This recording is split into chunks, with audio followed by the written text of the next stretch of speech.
Alan Crum, the deputized civilian who faced Whitman on top of the tower, appeared on KTBC to tell his story. The man here beside me is Alan Crum. He was deputized to go up on the tower with the two policemen who ended the gun battle. Mr. Crum, could you tell us how you happened to be in the tower building in the first place? Well, I became involved in this when I looked out of the co-op windows and saw a boy shot across the street. I went across the street to investigate because I thought it was a small fight. And as I stepped out the door, I heard the sound of shots. And Officer Martinez and myself and Officer Day started up the staircase where we worked our way up to the next floor, and we began to search the offices up there, where we found three more people. And one of these gentlemen, his family was in the corridor, and they had all been shot. Now, the people on the 26th floor were not hurt, but the people... No, sir. The next half flight of stairs up was where this man had shot them all in the corridor. When did you finally locate Whitman? It was quite a few minutes because we worked our way up. We thought perhaps he might be in this corridor, and we didn't know the building and had to work rather cautiously. We worked our way up to the end of the corridor where a set of stairs went to the left, and I covered with the rifle for Martinez and Officer Day while they got the boy that was still alive out of the line of fire, because he told us the man was outside and couldn't see us. While Officer Day was taking care of the wounded boy, as far as I know, Officer Martinez and we took the stairs. And we got to the top of the stairs, and this man had barricaded the staircase with a desk and a chair and a waste can, and we figured he was either in there or out on the walk-around ledge. So we very cautiously pushed the desk out, and we saw blood on the floor, and we realized someone had been killed up there or badly wounded. And we found a lady up behind the couch. And then Officer Day joined us again, and we began to work our way out on the ledge, this walk-around ledge thing. Did you know where he was when you actually went out on the ledge? At this time, we still didn't know if there was one or two men up there. It was a very good possibility of two because of the fast rate of fire. We figured that we'd cover all the windows, cover the man going out the door, using our old infantry-style tactics. Officer Martinez went out first. I covered the east and south windows. He covered the door and the west windows. He went out, and they covered as much as he could also. And then we got Martinez out the door. He covered the north walk and the west walk, and I got out the door, and they came out, and they went to the northeast corner. I stayed in the southeast and worked my way slightly up the path there, and they made contact with him first. And I thought I heard him running southwards on the west walk, so I fired one shot down the walkway into the wall to try to stop him there. And again, it sounded as if he had reversed his direction and ran back to the northwest corner, where he ran into the other officers from the northwest corner, excuse me. And they were in the northeast corner, and the firefight resumed, and they terminated it right there. The final tally shocked a nation. In a 24-hour period, Charles Whitman murdered 15 people and severely wounded 31. If Claire Wilson's healthy unborn baby boy is included, the total rises to 16. But there was still one more death to record. On November 21st, 2001, David Gunby, shot on the South Mall and one of two victims rescued by the armored car, died from kidney failure in Dallas. After living with constant pain for 35 years and in steadily declining health, Gunby refused any further treatment. The official cause of death was listed as a homicide. 3.5 decades after he climbed the tower, Charles Whitman claimed his last victim. He was sitting up there for more than an hour, way up there on the Texas Tower, shooting from the 27th floor. He didn't choke or slash or slit them, not our Charles Joseph Whitman. He won't be an architect no more. Got up that morning. Almost immediately after Whitman's death, questions on how such a public massacre could have happened were pondered in the nation's media. Rumors of a brain tumor began to circulate in the nation's newspapers, while notions of insanity were mulled over by criminal psychologists. Whitman's use of dexedrine tablets prior to the murders led many to blame the drug culture then emerging on the nation's college campuses. Whatever the cause, Charles Whitman began to evolve into a mislabeled anti-hero within American popular culture. Whitman was the subject of popular songs by Harry Chapin and Kinky Friedman. This trend reflected American pop culture's obsession with guns and murder. Unfortunately, even mass murderers who make history are often given a hero status that I find personally offensive. Charles Whitman was on the verge of becoming a hero in Southwestern folklore in the same way Jesse James was, in the same way Bonnie and Clyde have become folk heroes, in the same way Billy the Kid is a very popular subject of movies and books and things like that. And in those cases, historians failed us because they allowed folklore to take over history. There was nothing glamorous about Billy the Kid.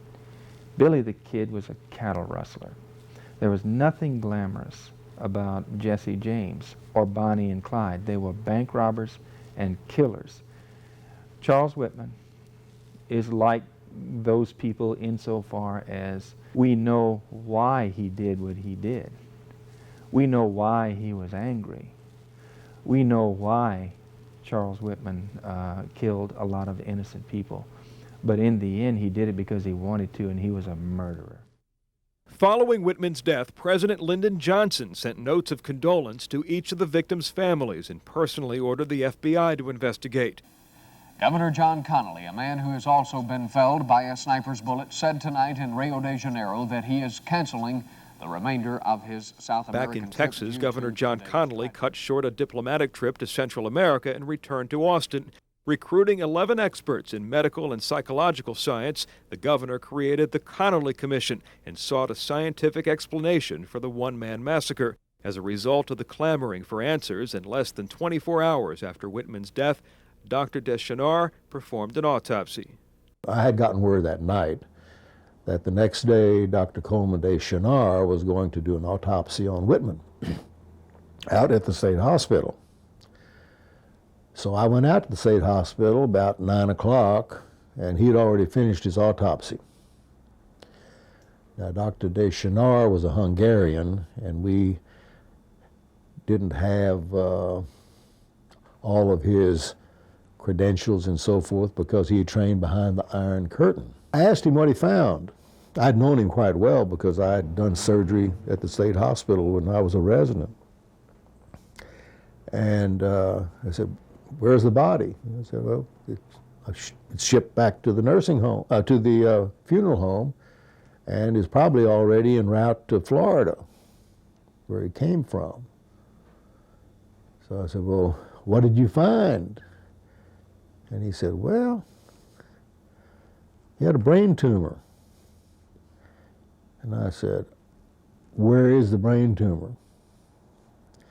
Well, he handed me a pickle jar that had 2 or 3 pieces of brain tissue in it, each size of a domino. And he took the lid off and he said, "See that little spot there on that one? That's a brain tumor." And I questioned that. It looked like a little smudge of peanut butter, kind of tan peanut butter, about the size of your thumbnail. And said, "Well, what part of the brain did that come from?" And he said that came from the pons. That's a part of the brain stem, and that's really sort of the switchboard, the intersection of all the connections in your brain, and it's really sort of where you live. Whitman hadn't had any neurological symptoms.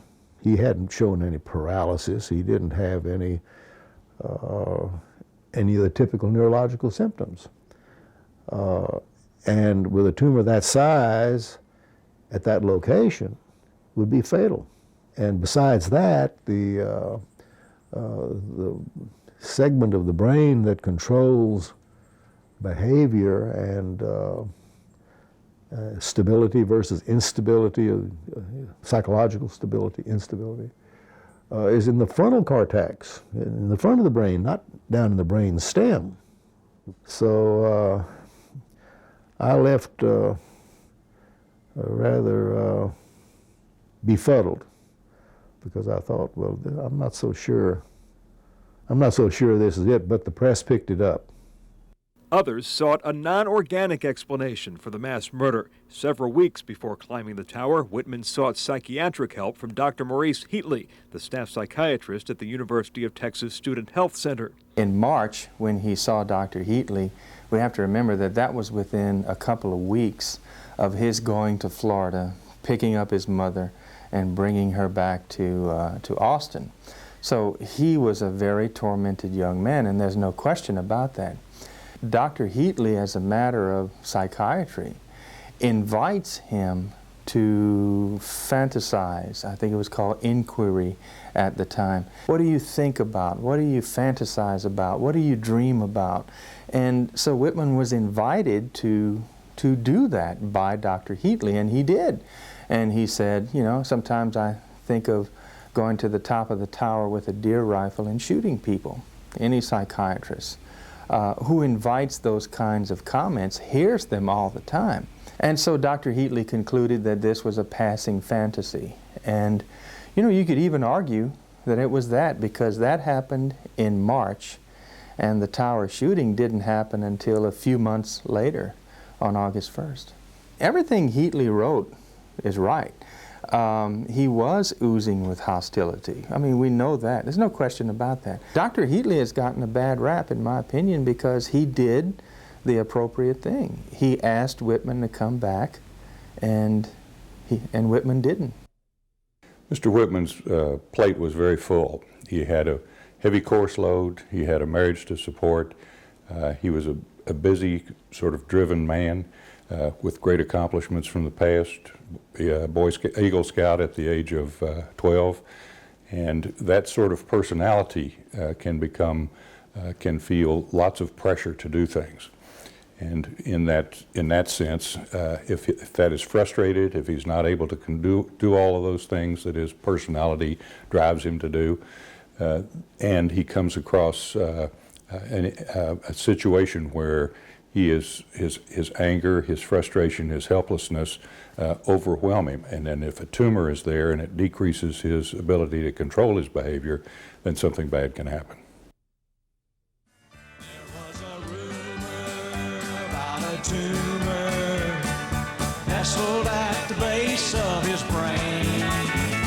He was sitting up there with his .36 Magnum, laughing wildly as he bagged him. Who are we to say the boy's in? Who are we to say the boy's in? Who are we to say the boy's insane?